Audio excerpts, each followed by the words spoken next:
कधी कधी काय होतं, भाजीला असून सुद्धा भाजी खावीशी नाही वाटत, काहीतरी चटपटीत आणि वेगळं खायची इच्छा होते. मग काय मंडळी, घ्यायचं ना कच्च्या कांद्याची चटणी बनवायला.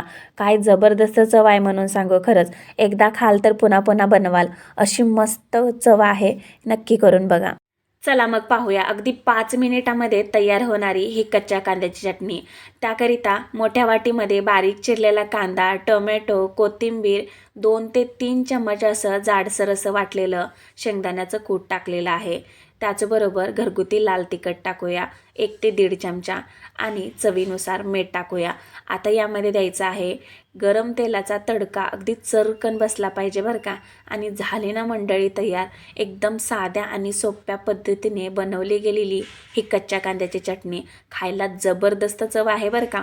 एकदा नक्की करून बघा, एकदा बनवाल तर पुन्हा पुन्हा बनवाल अशी ही कच्च्या कांद्याची चटणी. रेसिपी आवडल्यास एक लाईक नक्की करा.